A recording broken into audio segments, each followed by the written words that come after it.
메시지 성경 히브리서 10장은 예수 그리스도가 우리를 위해 이루신 새로운 길에 대해 말합니다. 과거에는 동물 제사를 통해 죄를 속했지만 그것은 완전한 것이 아니었습니다. 예수님은 단번에 자신을 희생제물로 드림으로써 죄를 영원히 없애셨습니다.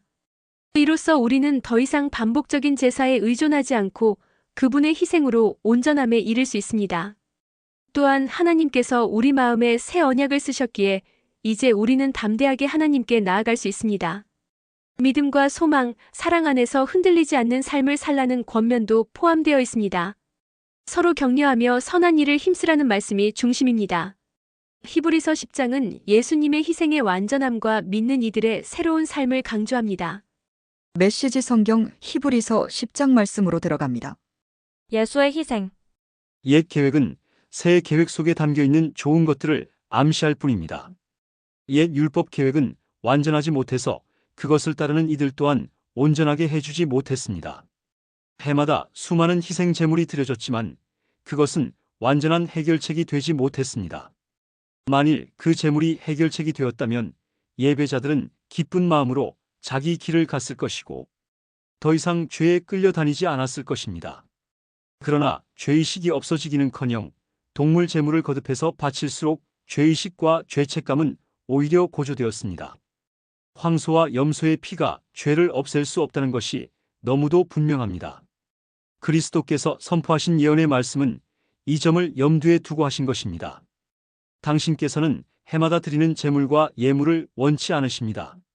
그래서 나를 위해 몸을 마련해 주셔서 희생 제물로 삼으셨습니다. 이제 당신이 기뻐하시는 것은 제단에서 피어오르는 향기와 연기가 아닙니다. 그래서 내가 말했습니다. 오 하나님, 당신의 책에 기록된 대로 당신의 방법대로 행하기 위해 내가 왔습니다. 당신께서는 제물과 예물을 원치 않으십니다라고 말씀하실 때 그리스도께서는 옛 계획에 따른 의식을 언급하신 것입니다. 또한 당신의 방법대로 행하기 위해 내가 왔습니다라고 말씀하실 때 그분은 첫 번째 계획을 폐하시고 새 계획, 하나님의 방법을 세우신 것입니다. 예수께서 자기 몸을 영단번에 제물로 드리심으로 우리는 하나님께 합당한 사람이 되었습니다. 각 제사장들이 날마다 제단에 나아가 일하고 해마다 똑같은 제물을 드리지만 그런 것이 결코 죄 문제를 해결하지는 못합니다. 그러나 그리스도께서 제사장으로 죄를 위해 단 한 번 제물을 드리셨고 그것으로 모든 것이 끝났습니다. 그런 후에 그분은 하나님 오른편에 앉으셔서 원수들이 항복하기를 기다리셨습니다. 그것은 완전하신 분이 불완전한 사람들을 온전케 하기 위해 드리신 완전한 제물이었습니다. 단 한 번 제물을 드리심으로 그분은 정결 과정에 참여하는 모든 이들에게 필요한 모든 일을 완수하신 것입니다. 성령께서도 이같이 증언해 주셨습니다. 내가 이스라엘과 세우려는 새 계획은 종이에 쓸 수도 없고 돌에 새길 수도 없는 것이다. 이번에는 내가 그 계획을 그들 속에 써주고 그들 마음에 새겨줄 것이다. 그러고는 이렇게 결론 지으셨습니다. 내가 그토록 죄를 영원토록 깨끗이 씻어줄 것이다. 이제 죄가 영원토록 제거되었으니 더 이상 죄 때문에 제물을 드릴 필요가 없습니다. 확신을 가지고 나아가십시오. 그러므로 친구 여러분, 이제 우리는 주저함 없이 곧바로 하나님께로 성소 안으로 나아갈 수 있습니다. 예수께서 자기를 희생에 흘리신 피로 그 길을 열어주셨고 하나님 앞에서 우리의 제사장이 되어주셨습니다. 하나님 앞으로 나아가는 통로인 휘장은 다름 아닌 그분의 몸입니다. 그러니 확고한 믿음과 우리가 하나님 앞에 온전히 드려질 만한 존재가 되었다는 확신을 가지고 하나님 앞에 나아가야 합니다. 우리를 앞으로 이끌어주는 약속을 굳게 붙잡으십시오. 그분은 언제나 자기 말을 지키시는 분이십니다. 창의적으로 사랑을 권하고 도움의 손길을 펼치십시오. 어떤 이들처럼 함께 모여 예배하기를 피할 것이 아니라 서로 격려하여 더욱 힘써 모이십시오. 중요한 그날이 다가오는 것을 볼수록 더욱 그리하십시오. 우리가 배우고 받았으며 이제 알고 있는 모든 진리를 버리거나 외면한다면 그것은 그리스도의 희생을 거부하는 것이며 우리는 혼자 힘으로 심판을 마주해야 할 것입니다. 그 심판은 명렬할 것입니다. 모세의 율법을 어긴 자가 받은 벌은 육체의 죽음이었습니다.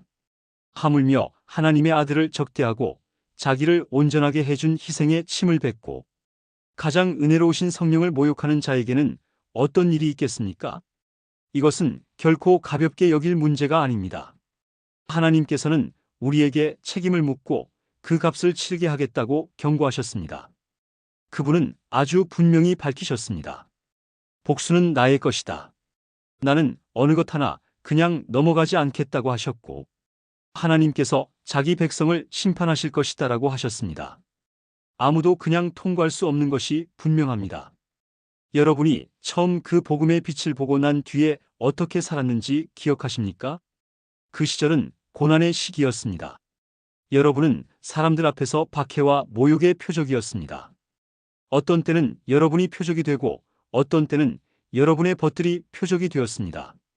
여러분의 벗 가운데 몇이 감옥에 갇힐 때에도 여러분은 끝까지 그들 곁을 지켰습니다. 박해하는 자들이 난입해 여러분의 소유를 빼앗을 때도 여러분은 편한 얼굴로 그들이 하는 대로 내버려 두었습니다. 그들이 여러분의 진짜 보물을 어찌할 수 없다는 것을 알고 있었기 때문입니다. 그들의 어떤 행위도 여러분을 괴롭게 하거나 좌절시키지 못했습니다. 그러니 이제 와서 포기하지 마십시오. 그때 여러분은 확신에 차 있었습니다. 그 확신은 지금도 유효합니다. 하지만 약속을 이루려면 하나님의 계획을 붙잡고 끝까지 견뎌야 합니다. 이제 머지않아 그분이 오신다. 언제라도 모습을 드러내실 것이다. 하지만 나와 바른 관계에 있는 사람은 그 변치 않는 신뢰로 인해 살 것이다. 도망치는 자는 내가 기뻐하지 않을 것이다. 우리는 중도에 포기하여 실패할 사람들이 아닙니다. 우리는 언제나 신뢰함으로 계속 살아남을 사람들입니다.